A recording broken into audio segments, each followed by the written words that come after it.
I'll go first since Pete's the talker. I'll be short and brief.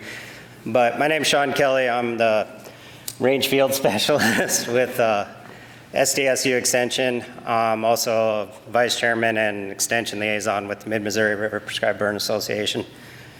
So we're really happy to be here to finally have South Dakota be a part of this and give the first ever update for South Dakota PBAs.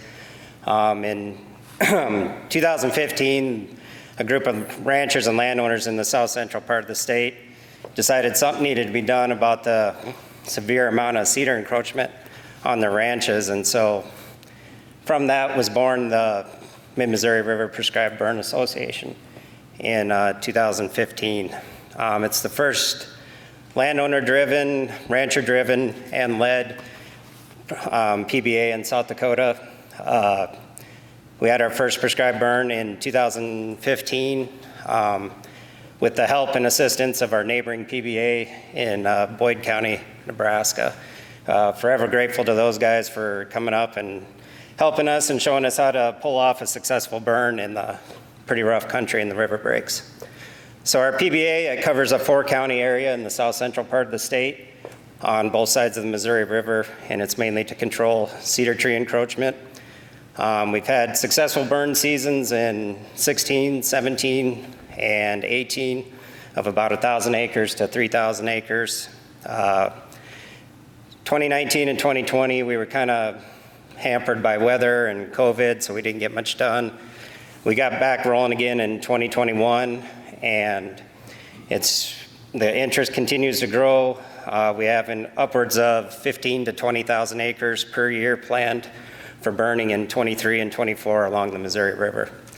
And just forever grateful for the partners in South Dakota NRCS, South Dakota State University, South Dakota Game Fish and Parks have been behind us and supporting the Burn Association 100%. And it's been great, and the interest continues to grow. Pete? Thanks, Sean. Cody said we're from the tropical Dakota, and I think it's really cool that you can go to a conference and burn your co-presenter, and it's totally acceptable, so appreciate that. I guess, I was reflecting on this update, and it is just an update, but I hadn't really thought about sharing too much, but one thing that is significant to share is I've been working in fire in South Dakota since 1998, and you think of a long haul, that's 24 years. And so what I'm really proud of in the last few years is the fact that we've got a functioning and long-term, what's a PBA that's really set up for the long haul. We've tried some various things. Some of the people in the room here, Sandy Smart, Cody Grewing, who just represented, we tried doing a lot of different things on private lands over the years, including through the Nature Conservancy, a private lands service, that we ran through the Conservancy.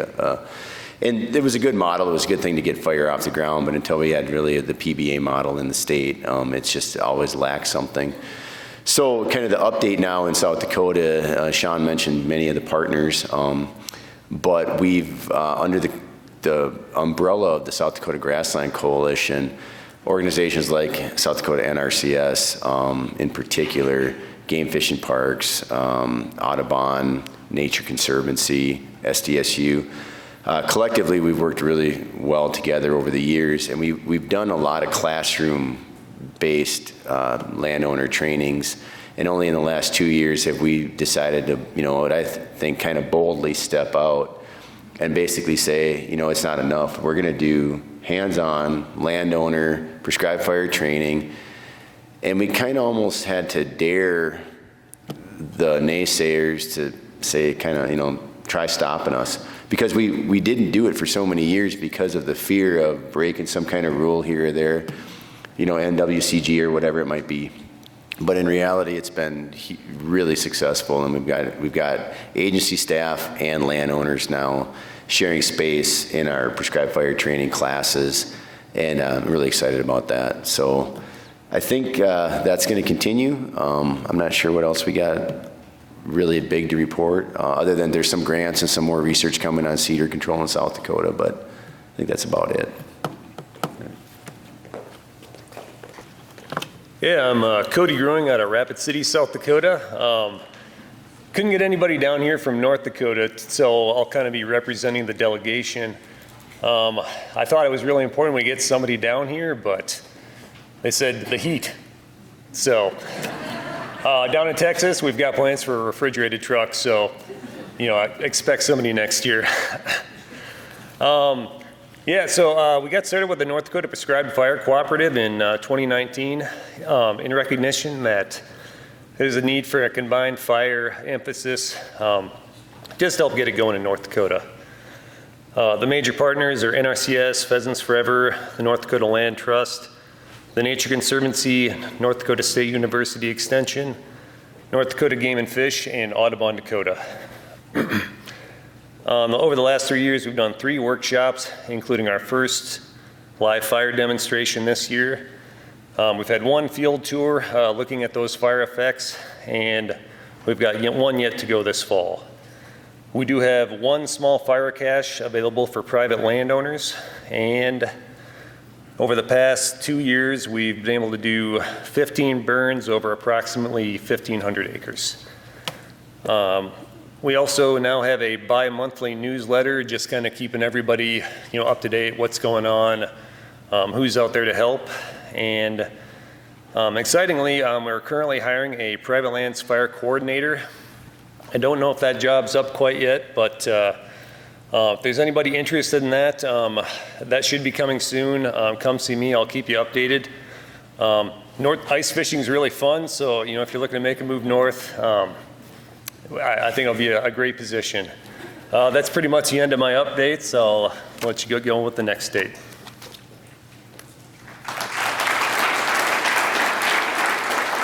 Hello, everyone. I'm Cody Wohlers. I'm with the Iowa Natural Heritage Foundation, and I'm the Loess Hills Land Stewardship Director in Western Iowa. We do not have any affiliated prescribed fire burn associations in the state of Iowa or a set fire council, but we have a couple of regions who have partnership groups that we all come together and cooperatively burn together. So the Loess Hills Fire Partners is one of those. We have 13 different organizations from county, state, and federal government agencies, as well as NGOs, nonprofits, that come together and burn on a very regular basis. And this past spring, we hosted our 7th annual Cooperative Burn Week in the Loess Hills. And through some tough conditions, we had very dry conditions, very windy conditions this spring, which made it tough, but we were still able to burn 9 units in 5 days, totaling a little over 2,900 acres. And overall for the spring, for our group, we burned 95 units and a little over 13,000 acres. And looking back, as Pete mentioned, 2003, the study in the Loess Hills, there was only 3,000 acres burned in the Loess Hills. So in 20 years, we've added 10,000 acres onto that. And that doesn't include any private lands that we don't know about or we don't keep track of with CRP acres or pasture lands that we have a tough time keeping tabs on. Another update in the state of Iowa this year, we had the first ever Little Sioux Cooperative Burn Week. That's up in the Okoboji Great Lakes region of northern Iowa.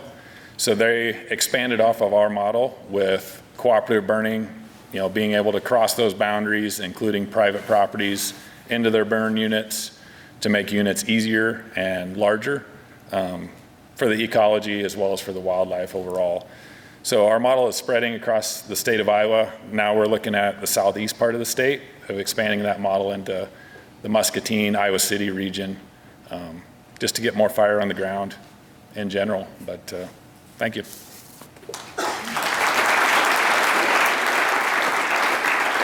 How can we do that? And, a lot of times we hear a lot of different things about fire and things that are going on. And what we do see, or what we do hear a lot about, is the public side of fire through public lands, and especially those out west and stuff.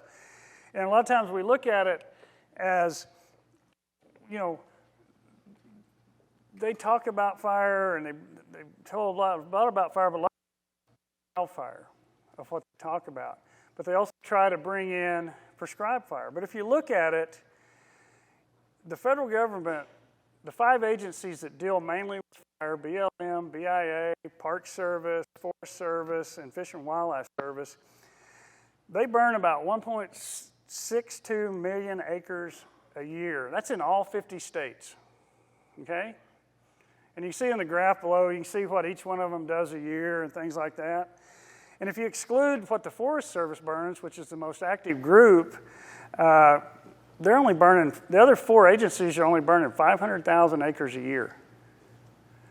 You think about that.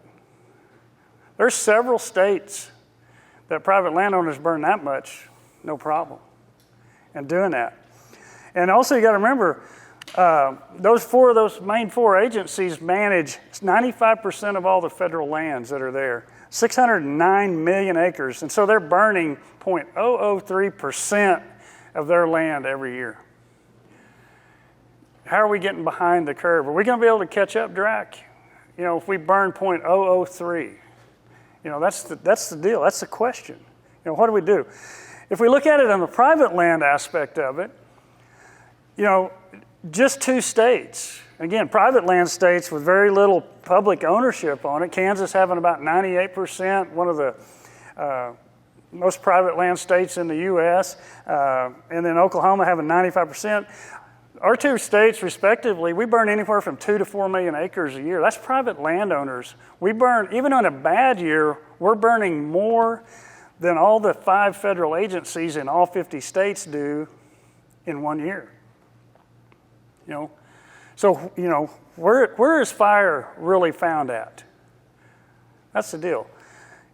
It's here in the private land ownerships. It's here in the Great Plains. A lot of it's in the southeast, but a lot of it's here in the Great Plains is what we can see. And you guys, the private landowners and the folks that work and help private landowners get things done, y'all are the ones that are the burners in this country. And again, we've got proven knowledge. You know, a lot of times we get looked upon as being a bunch of hillbilly rednecks that can't do anything. But again, our records show a whole lot different. Just like what I just showed you, we're burning way more, 2 states are burning way more than the feds even thought about. You know, and you start to include that. And so again, we've got proven knowledge, we've got the experience, but we also have the need for fire. You know, and that's what we're seeing. We're seeing that need and we're wanting to do from it. And I think everybody's got an opportunity to learn from here, from folks in Nebraska and from folks in South Dakota and Texas and Kansas and Oklahoma. And they're already doing that, and I know that it is. And again, we need to learn from people that do it, not from everybody that talks about it, write about it, you know, all that stuff. That's well and good, but you got to be doing. You know, got to get something done. Because again, we got to remember, 60% of the land in the U.S. is private ownership, and of that 60%, 63% of it is ranch and farms. You know, people trying to live on that. You know, a lot of the federal, you know, talk here a lot about federal lands. 92% of it's in 12 states, and one state has 36% of it. That's Alaska. You know, and doing that. You know, and so prescribed burn associations are the example of what that is. And we can see that that's a proven thing that works. We can see that by people that are here and how this continues to grow. But we can also see how prescribed burn associations have continued to grow. Started the first prescribed burn association back in 1997. There was 1. To date, we have 113 at last count, and they're still growing. They're in 19 states. This map, again, is probably not up to date, but it's the best that we've got so far. We always continue to add to it. This is from the Great Plains Fire Science Exchange map of what we've got.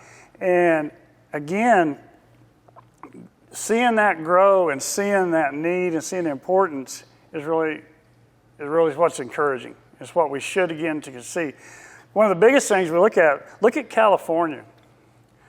About 10 years ago, probably 8 years ago, there was 0 burn associations in California.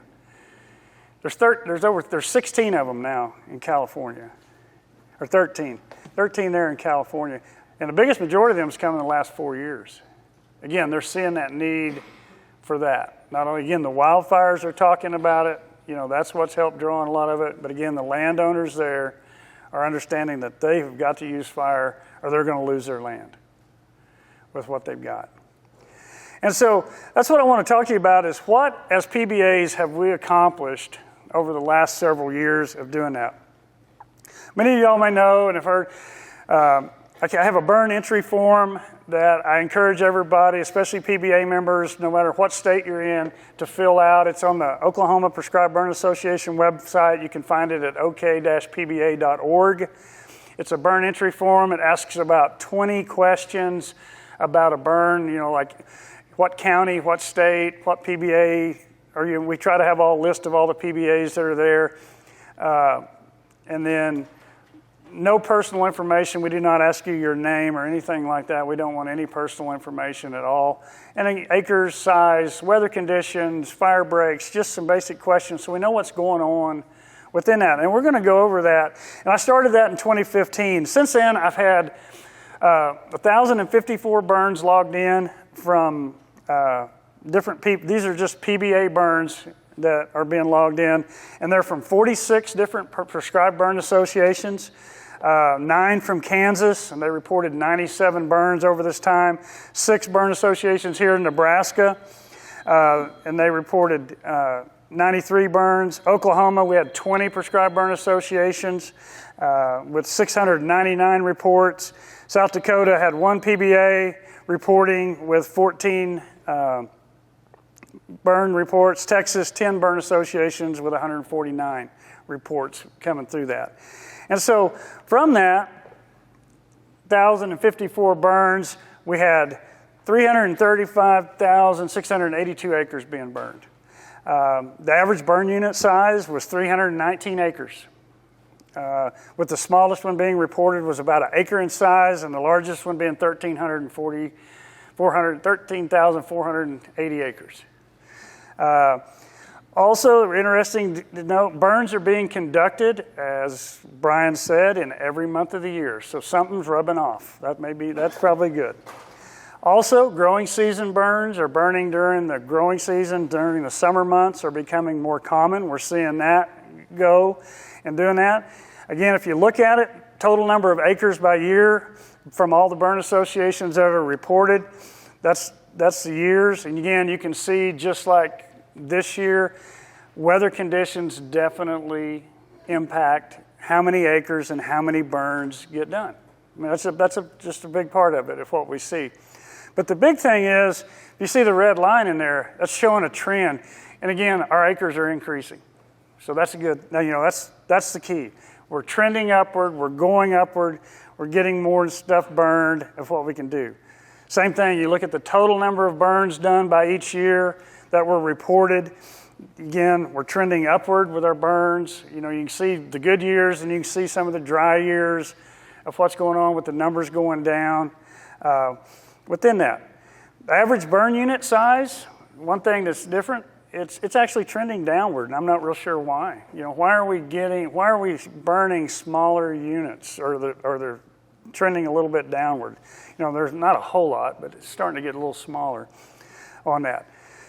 But again, as I said earlier, here's the burn activity by month. So these are the number of burns that were reported by month. And again, as we can see, March and April throughout, from Texas all the way to South Dakota, is by far the biggest burn season we've got, is those 2 months. But the nice thing is we're seeing activities in every month of the year. And I think, again, we've seen that with this past year. We've got to take advantage of times when we can burn. We can't just sit back and say, we're going to, burn season's in March. We can't, and then March rolls along and the wind's blowing 40 mile an hour every day, doing that, and we don't get anything done, and it gets dry. We've got to take advantage of that, and it sees that we're starting to do that. And the biggest thing I think we're taking advantage of in a lot of places is the number of growing season burns. Again, it's showing that over 15%, almost 20% of all the burns that are being conducted and being reported are burned in the growing season. So that time frame of May all the way to the first part of October, kind of depending on where you live at. And so that's a good part. Again, we're taking advantage of that and doing that and seeing the benefits of getting that. And again, that helps us get more fire on the ground.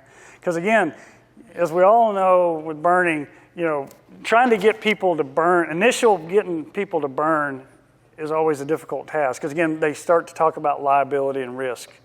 But once you start to burn and you understand that, the next question you always ask people, did you get all the burns conducted this year that you wanted to get done? How many of y'all in here did that? Anybody in here get every burn done that they wanted to get done? Nobody. And again, I can ask the question, why, but I already know it, right? It's weather related. And so we've got to expand that season and we've got to expand that time. We also got to be ready to burn at any time so we can get more fire on the ground and chase back what we're doing. If you start to look at crew size and the amount of people that are working and helping with the burn associations burn, the average crew size is 11.3. I don't know who the 0.3 is. I have an idea, Scott Stout, who that might be. On that, the smallest crew reported was 2 people. The largest crew was 78. Had several that were in the 50s of doing that. If you look at a total, there was 11,447 people participated on prescribed burn association burns since 2015. That's pretty incredible. That number of people, of doing that. That's great. And the interesting thing, the crew size, the average crew size is trending downward from what is that? And I'm not sure what it is. Is it a loss of interest? Are we losing people? Is our burn association getting smaller? I don't see that in most areas and stuff doing that. Or is it because are we gaining more experience and we're feeling more comfortable with burning and with fewer people? Not sure. Those are some of the questions that we have about that. And again, I hope it's not the first. I hope it's not, we're seeing loss of interest and stuff within that. I'm doing that. The next thing we ask on that burn entry form is, why are you burning? Again, that sets apart a prescribed burn from a control burn, right? Having measurable goals and objectives, having a reason why you're burning out there. And those reasons are, I don't like those neighbors anyway, or it's fun, even though them can be good objectives sometimes. But we have that list. By far, the number one reason we're burning in the Great Plains, cedar control.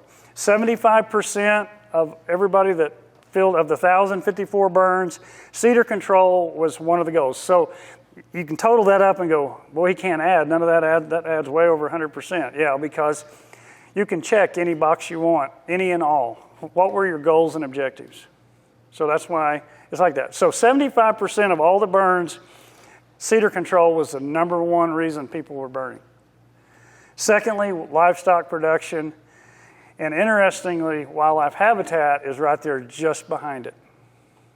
And that's slowly been catching up for the past 5 years. Continuing to go. So again, we're seeing more and more of that. 62% of folks, woody plant suppression, other woody plants besides cedar, doing that. And the very interesting one, wildfire control. 49% of all the burns listed, almost half of them, people understand that, hey, we are trying to do our part to suppress, control, contain, do whatever we can for wildfire control. And we need to see more of that. You know, and again, we can put that down for 100% of burns on the most part. Training is 21%. And then forest management, 4%. Because again, we just don't have a lot of managed forests in the Great Plains. If you look at the combination of reasons why most people burn, the top combination was livestock production, wildlife habitat, wildfire control, cedar control, and woody plant control. That was 12% of all the burns reported were those 5 things. And then livestock, wildlife, wildfire control, cedar control, woody plants, and training was 9%.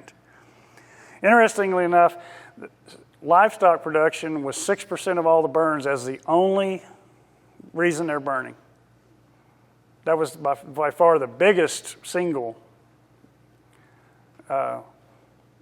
objective that people were using on that. Then you have livestock production, cedar control, woody plant suppression at 6%, and then livestock production, wildlife habitat, cedar control, and woody plant at 5%. That's the top 5 goals that everybody listed as why they're out there burning on doing that.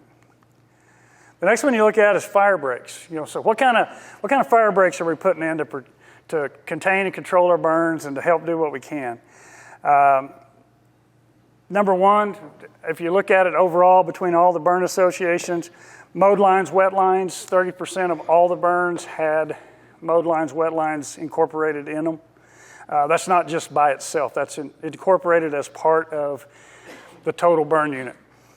Bare ground was 26%, roads were another 26%, and then natural barriers such as creeks, crop fields, any kind of natural barrier that was there is 18%. And so again, you can see that by that. Then if you start looking at combinations of fire breaks, so the most used fire break commonly by itself was bare ground. Some type of bare ground fire break, being bladed, disked, some kind of bare ground, 15% of all that. And then you have mowed lines, wet lines, natural barriers, and roads being 12%, along with mowed line, wet lines, and roads. And then bare ground, mowed lines, roads at 11, and bare grounds, mowed lines, natural breaks, and roads, all four in a combination of about 10%. If you look at natural barriers, you can see that there again. Oklahoma, we're leading the way in roads and use of roads and natural barriers, because again, part of it is we probably have more roads than all the other states because of our settlement pattern and our pretty much roads around every section and lots of areas and stuff. So we see a lot of road use, county roads being used of what's going on and doing that, and along with natural barriers and doing that. Then if you start looking at the trend, that's what really gets interesting of doing that. This is looking at mowed line fire breaks by state. So looking at mowed lines and wet lines. Again, South Dakota, Nebraska, Kansas lead the way. So, Nebraska, 99% of all the burns done here in Nebraska have mowed lines somewhere on them. Whereas in Oklahoma, about 65, and Texas, only 25% of all the burns. But so you got an area, so Kansas, Nebraska, South Dakota, we see a lot of mowed line use, not near as we start to go south. And then we start to look at bare ground fire breaks. This is bladed, disked, some type of making a bare ground fire break. Texas, 84% of all burns have bare ground fire breaks made around portions of them. Oklahoma, 66% of them. And then you start to look at 14 and 16% for Kansas, South Dakota, and Nebraska. Not a lot of bare ground fire breaks. Then if you look at just the burns that were reported that used bare ground only, that they made fire breaks around the entire burn unit. 46% of all the burns done in Texas are that way. 12% in Oklahoma, none in Nebraska or Kansas, or South Dakota, and only 2% in Kansas. If you look at mowed lines only, again, South Dakota, 50%, 24% here in Nebraska, 29% is the only type of fire break, and then you go to Oklahoma and Texas, you got 4% and 7%. Very little. So what's that telling me? There's some kind of imaginary line or some kind of imaginary deal that goes on because of that? I think a war started because of an imaginary line years ago. Was it Mason-Dixon line, And so that's the only thing I can figure out is we got that. So looking at putting it together, that's kind of what I've come up with. So from there, I think we have what we call the Mosom-Diskey line. It's right there about Kansas and Oklahoma line. So everything below that gets a little bare ground fire break, and everything north, we're going to mow something down. So I guess if you learn anything, we do have a line of demarcation that's called the Mosom-Diskey line right there, but don't let it hurt anything. I think we'll be okay. So what else have we accomplished? What about the conditions we burn under? What about those weather conditions? Ask you to try to give that. And if you look at the there on the graph or on the table there at the bottom, The maximum recorded temperature average was 71 degrees. That's when most people are burning. It's around 71 degrees with a range of 40 to 106. The minimum average was 57 degrees with the range being 26 to 99. Relative humidities, the maximum relative humidity average was about 55% that most people saw, with that range being 7 to 97. The low end humidity that most people recorded averaged 36%, with it being from 7 to 84. And then wind speeds, the maximum average was 13 mile an hour, with it being from 1 to 35. And then the minimum average was 6 mile an hour, with it being ranging from 0 to 19. So if you put together the whole extreme, we had people burning when it was 106 degrees, 7% humidity, and 35 mile an hour winds. Now, can we do that safely? You betcha. There's places we can burn that all day long. But is that for every place? No. But again, what that's showing us is that extreme range of conditions that we're burning under, that you're burning under, and you're doing it safely and effectively. That's why we're getting acres burned. That's why we will continue to get acres burned on doing that. So also look at wind. Let's look at wind direction. So this is all the PBAs together. This is everybody listed. And this is the average wind directions. If you look at that radar graph, spider web looking thing on doing that, the number one wind direction that everybody burns under is southeast wind. 19% of all the burns were conducted with a southeast wind. Next was a south wind at 16% of all the burns. And then northeast and southwest both tied at 13%. And then we had 11% of the burns with northwest. And so that's really, it's just interesting and good to see what goes on. The northeast is the one that always gets me. Because again, if I go back and start looking at records, I've been doing this stuff for 35 years. And I would say up until about 10, 12 years ago, I probably never burned a place with northeast winds. Because northeast winds always meant moisture, rainfall, or high humidities we couldn't burn. And now I bet I do over 50% of all the burns I do with northeast winds. Anybody else notice the same trend? That directions are changing with what we've got? Then if you look at states, so this is broken down by the states. So Kansas on the upper right as you're looking at it up there. Number one wind direction is north with 19% of the burns coming out of the north. Then you got northwest at 17, and then you got south at 16. Those are the top three. Nebraska's, again, northeast and northwest, and then southwest being the top three that we see. Texas, we're seeing southeast, south, and southwest as the top three. And Oklahoma, we're seeing northwest, southeast, and south. A little bit of difference between the northern end and the southern end, but not a lot. But the one thing you notice, or if you notice up there, how many of y'all burn with west winds? Man, there's hardly any of that up there. That is not a common wind direction that we see at all. Our wind direction, if we do get it, it's not conducive for good fire on that. But we see very little west winds at all on that. The next thing we want to look at is volatile fuels, where cedar's present.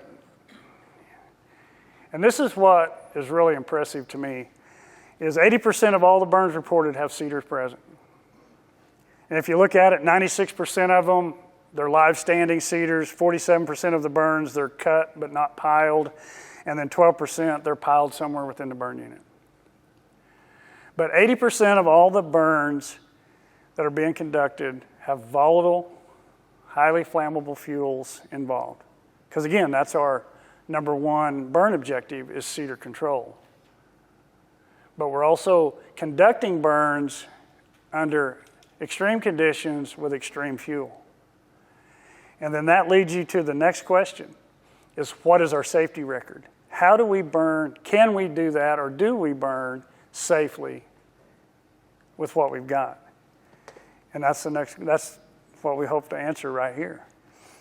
So our safety record, looking at spot fires and escape fires, real quick to define those. Again, a spot fire is any fire that leaves the burn unit, no matter what the cause. but we put it out with equipment and people on site, right? Get it out. An escape fire is defined as a fire, any fire that leaves the burn unit, no matter what the cause, but we have to call for assistance to come help us put it out. Spot fires, 16% of all the burns have a spot fire. That's just part of it. And that number fluctuates anywhere from 16 to 20% depending on the year. A lot of it depends on how many burns get done. And so that's it. So 1 out of 5 fires we do, we're going to have spot fires, right? This is kind of like riding a horse, riding a bicycle, or even driving a car. We're always going to have accidents, but we continue on, and we keep them small because we know what we're doing. We got equipment, we got people. And if you look at that upper graph, that's showing spot fires over time. Since we've been doing, again, they're trending downward. And again, the other interesting thing, if cedar was present on the burn unit, we had 19% of the fires reported as spot fire. That's where the spot fires come from. If there wasn't any cedar, there was only 6% of those fires reported some kind of spot fire. So again, that's our source. That's our big source, is cedar on doing that. Escape fires, 4%. Only 4% of all the burns listed reported an escaped fire. That's where they had to call somebody, call the fire department to come help, call in more people, call more stuff. And again, if you look at it, if cedar was present, 4%. If no cedar was present, that number went down to 1.4, but it's also trending downward. And so the question is, why are those numbers trending downward? You know, got some thoughts, some explanations. You know, is it experience? Is it we're gaining, so this is over time, so the more y'all burn, the more experience you gain, the more you understand it. Is that what's causing less spot fires? Because you know what's going to cause it? We don't have that? Because, you know, the other thing is, crew size is trending downward. Spot fires are trending downward. Do we have better equipment? Do we have more equipment now than we did when we started? You know, possibility. What about removal of cedar? Are we starting to see, you know, we're thinking, well, we got cedar along the edge, we're going to cut them down now and get them back. We're getting smarter about how we're burning. Or is it the last question, have we started burning more? Are we starting on our second and third rotations through areas, and we've removed a lot of those cedars along the edge from fire, and we're seeing less and less. But again, we still have 80% of all the fires have cedar on them. Or is it all the above? I don't know. You'll have to tell me what it is. But the deal is, or the main thing is, it's the safety record. And then if you look at that safety record and stuff by size, that's the biggest thing of looking at it. So 73% of all the spot fires that were reported as less than 1/10 of an acre in size. And I'll bet you most of them probably weren't bigger than the table you're sitting in front of. Because you saw them, got on them, put them out. And doing that. If you really look at it, 86% of all the spot fires that were reported that occurred were less than 1 acre in size total. 86%. We only had 7%, or actually 12 spot fires that reported anything larger than, it was less than 10 acres in size. Larger than an acre, but less than 10. We had 5% that were less than 100 acres, but larger than 10. We only had 2 spot fires reported that were over 100, none that ever got larger than 1,000 acres. If you go to look at escape fire numbers, 26% of them were less than an acre in size, and then 34% were less than 10, 26% were less than 100, and 13%, or only 5, were greater than 100, none over 1,000. And so again, where are all these fires that burn up the entire county? I did not realize there were that many little counties in all of our states, 10-acre counties. We got a bunch of 10-acre counties because we burned them up. Where are they at? Where is this great risk that everybody talks about and that everybody goes? This is what we have to use. This is what we need to bring forward to everybody to help promote and to help show what prescribed fire does and can do and what you can do. And I applaud everybody for their ability to do that and to keep this safety record at what it is. That's important. And then the big key is the next one. Because again, you talk to people trying to get them to burn, oh, I'm scared of risk and liability. They're going to sue me for everything I got. Really. So of the 1,054 burns that were conducted in 5 states, we had 4 insurance claims. One of them, I know of 2 of them. One of them was a phone junction box they forgot was in the bar ditch. And it melted all the wires, and the guy had to pay to get it repaired, and it was about $5,000. Another one was a burn that was conducted on a day it shouldn't have burnt. It got over in a bunch of hay on a cranky neighbor, and they filed insurance claim on that. Again, no large sum of money whatsoever. And if you look at it, it's a 0.004% of all the burns had an insurance claim. But the thing you really got to look at, 99.996 of all burns were successfully conducted without any kind of insurance claim whatsoever. Is there anything that you can do that has a guarantee of, has that proven ability of 99.996? Lawsuits, 0. No lawsuits were filed on anything at all. And then we start to look at smoke issues. There was 13 smoke issues reported. Of that, 7 of them, it just stated smoke got on the highway. 1 of them was smoke on a county road. 4 of them that said they had smoked the neighbors out. And 1 of them, they'd put smoke on town of doing that. But also to look at that, there were no claims or no insurance claims or any lawsuits because of smoke. You're doing a great job of managing your smoke. You manage your fire, you manage your smoke. And that's what it does. So again, that's a 0.01% of all the fires listed had a smoke issue, or 99.99% of all the fires had no smoke issue whatsoever. That's what we can continue to show and prove of what we can do. And again, the more we can get this out, the more information that we can get, the more we can build a better case for prescribed burning. The more we can do to change policy, the more we can do to change laws, the more we can do to get money, to put more fire on the ground, and to do that by doing that. And so, again, what have PBAs accomplished? They have accomplished that private landowners can and do burn effectively, and they do burn safely. It also shows fires, again, not the liability risk that everyone thinks it is. Fire is an important part of management decisions. It's an important part of it. And y'all are showing that, again, that it makes that. And again, we show that we got to make management decisions not only as an individual, but we need to make management decisions collectively as a group, as neighbors, to help each other out and to get more things done effectively and safely with doing that. And I'd just like to conclude and to thank each and every one of you for all that you do to support prescribed burn associations, to do what you do, because that is what will make it go.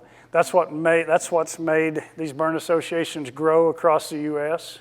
Just from the great, it's a Great Plains deal, but it's grown all the way from coast to coast and border to border. And y'all have all been a part of it, and you've done a great job, and I thank y'all very much for that and everything that everybody does to support and promote prescribed fire. Thank you.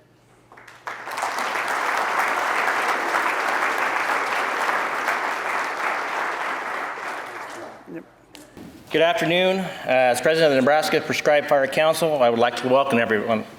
When we were on our way home from Ardmore back in 2018, the 4 of us on the vehicle couldn't help but start planning for the 2020 Fire Summit that we would be hosting in Nebraska.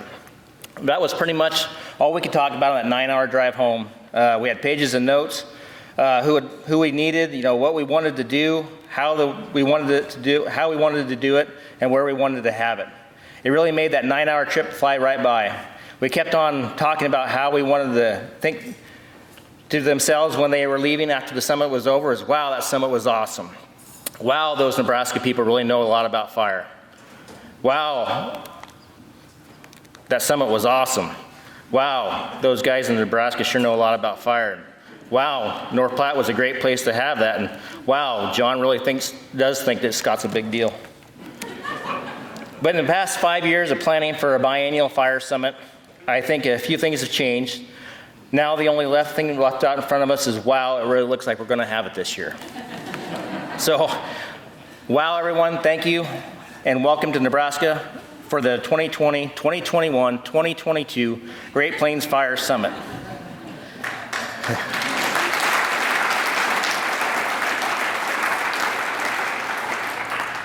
Before we get started, I'd like to thank a few people. First and foremost, Brian Cedar, for all his hard work getting ready for this summit and, being that go-to guy that every organization needs. If you give him a round of applause, I'd appreciate it.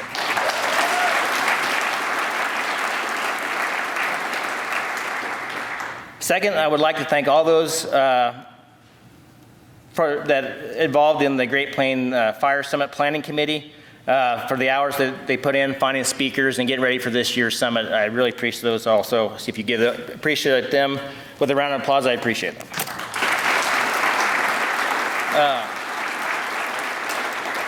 Now I'd like to go through and thank those sponsors for this year's summit.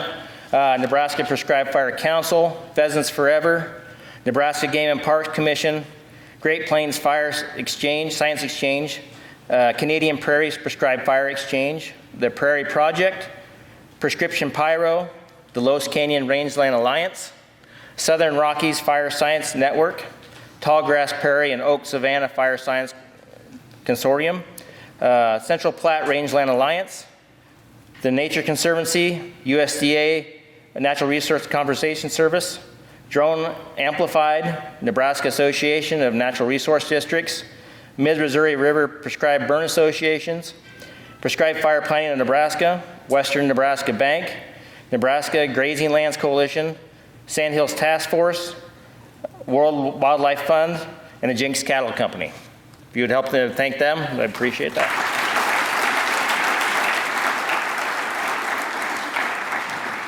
Lastly, when we were in Ardmore last time, I felt really special about John asked me to run a drip torch there, in front of everybody, out of them, 10, 15 people that were there. They really they wanted me to do it, so that really made me feel good. So this year, I'd really like to thank John and present him with Nebraska, the best place ever cap that I really think that he ought to be wearing the whole conference. If you guys make sure he would do that, that'd be great. Thanks, everybody. I'm Eva Yearout. I'm the past president of the Kansas Prescribed Burn Association. We have about 16 landowner-driven PBAs across the state. The majority of these are not located in the Flint Hills. They're actually in other areas of the state. Since the last fire summit, one of the things, we had a wildfire in 2016, so we kind of started some of the wildfire trends, I guess. It was kind of tough for a couple of years, but it was great for the ranch. It was great for the areas that had extreme cedar encroachment, and now we're able to take that, and because of the Great Plains Grassland Initiative, we're having a lot of landowners who are trying to continue to kill cedars adjacent to the areas that were affected by the wildfire. So we're getting some good clear areas that don't have cedar encroachment. Last October, we did have a live demonstration, and if any of you want to Google this, Google ball and chain.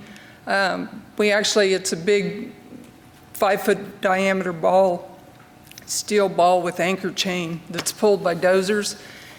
It's a great way to kill standing cedar carcasses in the canyons that you can't reach any other way, but it's fun to watch. So Google that. If you want to get rid of cedar carcasses that are standing, you'll appreciate it. This year, like many other states, we haven't done a lot of burns, but we did have a new regional fire coordinator that's hired. We have 5 across the state now. She's actually got another new PBA started, and she's got a couple other new ones that are coming on board.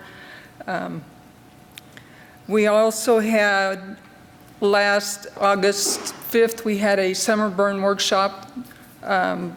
Actually got people out, put fire on the ground so that they can learn more, because there is an increasing interest in summer burn to get rid of encroaching shrubbery. So there was a hands-on workshop at the beginning of August, and there's actually another one this Friday in Smith Center, Kansas, which is north central Kansas. So we're very excited about that. It's really nice to see people who are really burning during the summer to get rid of trees as opposed to burning for production. So that's been very interesting. There is interest in the Great Plains Grassland Initiative. I think there's about 176,000 acres that are enrolled in that initiative, and the landowners are out cutting cedar trees. There's areas that I've driven by for years that you just cringe at as they got worse and worse, and now it's great to see people out there actually cutting those. And so there should be a lot of reclamation burns within the next couple of years to get, as the cutting on those is getting completed. There's always ongoing periodic maintenance burns and clearing and treatment of regrowth. One of the things that we've noticed is since the areas were cleaned, there's a lot of deciduous trees that are coming back. We haven't had as much problem, but as a closing, my one comment's going to be, if you have deciduous trees in your pastures, in your crop fields, in your trees, in your ditches, anywhere, cut them first and treat them, because they will come back, and they are the biggest. Siberian elms, locusts. Well, you guys have Russian olives. So all those great things, get rid of them, because you can kill a cedar tree with fire, but you have to cut and treat your deciduous trees, and they're nasty. So that's all I have.